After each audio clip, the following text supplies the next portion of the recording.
ऋषि पुलस्त्य के पुत्र थे विशर्वा। विशर्वा और केकसी के पुत्र के रूप में उत्पन्न हुए दशानन। दशानन के पिता ऋषि विशर्वा बहुत बड़े ज्ञानी थे, किंतु इतने उत्तम कुल में उत्पन्न होने के बाद भी रावण में राक्षस तत्व मौजूद था, क्योंकि उनकी माता केकसी राक्षस कुल से थी। इस कारण रावण को ब्रह्म राक्षस कहा जाता है।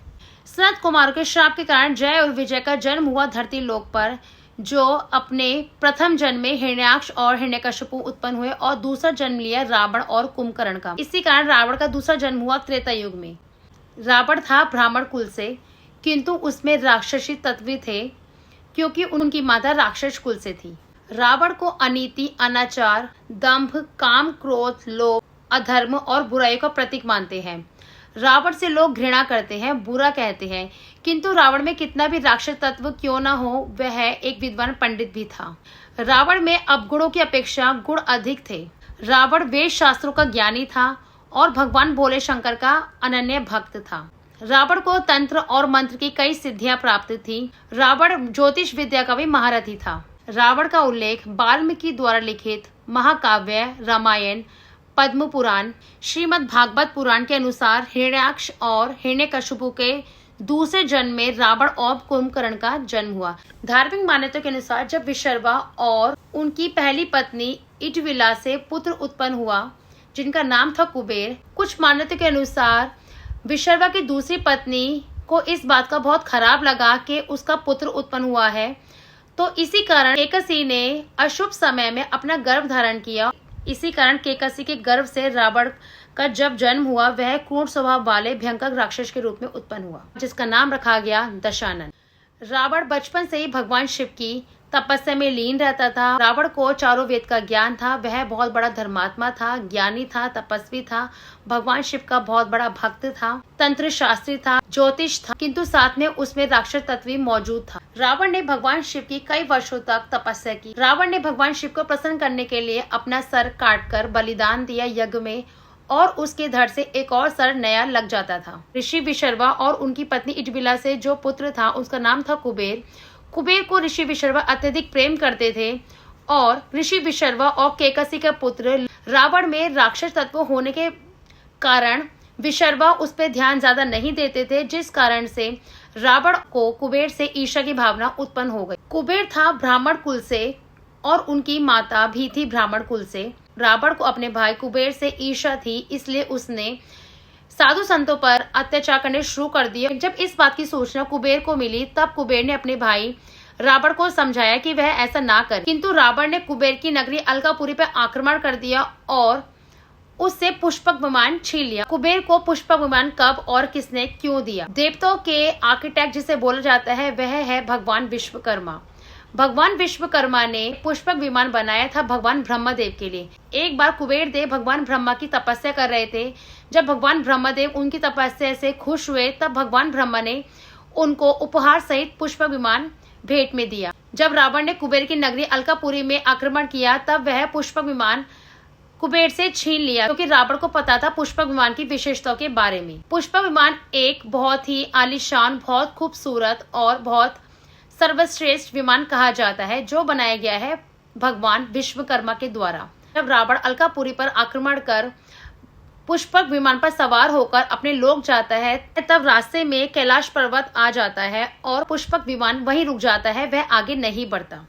जब रावण देखता है सामने कैलाश पर्वत है और पुष्पक विमान आगे नहीं बढ़ रहा है, तब रावण उस विमान को आगे बढ़ाने के लिए कैलाश पर्वत को अपने कंधों पर उठा लेने का प्रयत्न करते हैं, जिसे रोकने के लिए सभी शिवगण रावण के पास आते हैं और उन्हें समझाते हैं ये कैलाश पर्वत है, ये भगवान शिव का लोक है, ये भगवान शिव का धाम है।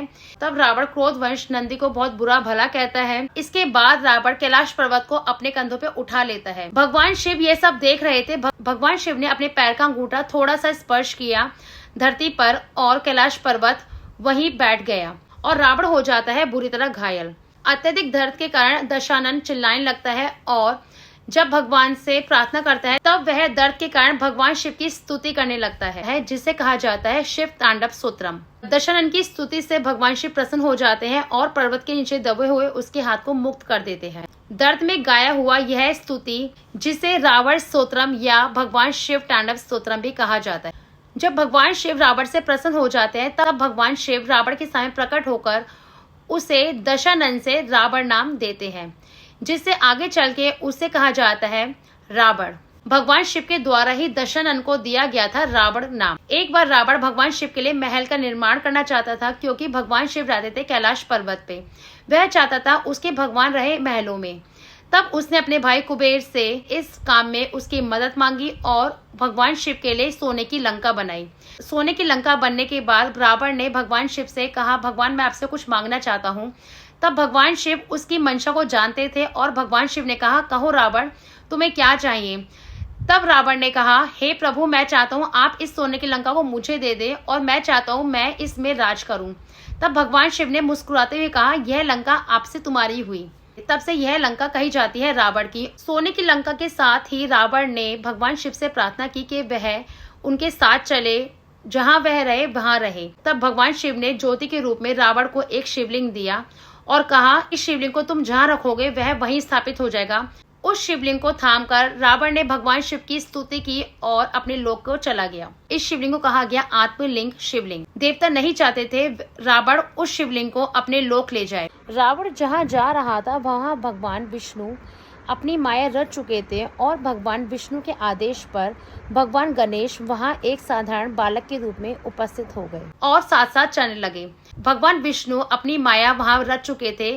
तब रावण को एहसास हुआ लघु शंका का। तब रावण ने उस व्यक्ति को वह शिवलिंग थमा दिया और कहा, मैं अभी लघु शंका करके आता हूँ, तुम इस शिवलिंग को धरती पर मत रखना, मेरे आने का इंतजार करना। उस समय जब रावण लघु शंका के लिए गया था उसे बहुत ज्यादा वक्त लग गया, क्योंकि उस समय थी भगवान विष्णु की माया। रावण के जाने के बाद भगवान गणेश ने वह शिवलिंग धरती पर रख दिया और वही शिवलिंग कहलाया बैजनाथ शिवलिंग, जो कि है 12 ज्योतिर्लिंगों में से एक। जब रावण वापस आया तब वह व्यक्ति धरती पर शिवलिंग स्थापित कर चुका था। तब रावण को उस व्यक्ति पर बहुत क्रोध आया और उसने शिवलिंग को उठाना चाहा, किंतु वह शिवलिंग वहां पे स्थापित हो चुका था और वह वहां से नहीं हटा। तब रावण ने उस शिवलिंग पर अपना एक मुक्का मारा और उस समय वह शिवलिंग धरती में थोड़ा समा गया। इस तरह से स्थापित हुआ था बैजनाथ का शिवलिंग। बैजनाथ ज्योतिर्लिंग स्थापित है एक पहाड़ी पर जिसके तीनों ओर है अरब सागर। मंदिर के दोनों द्वारों पर है 2 हाथी की मूर्तियां। इस मंदिर को कहा जाता है मधुरेश्वर मंदिर, जो कि स्थित है कर्नाटक में। यहाँ स्थित है भगवान शिव की एक विशाल मूर्ति जिसकी ऊंचाई है 123 फीट, जो है भगवान शिव की दूसरी सबसे ऊंची मूर्ति। और रावण दुखी होकर उस जगह से चला जाता है और आगे चल के इस सोने की लंका को बसाता है भारत देश से दूर, जिसे कहा जाता है आज के समय में श्रीलंका।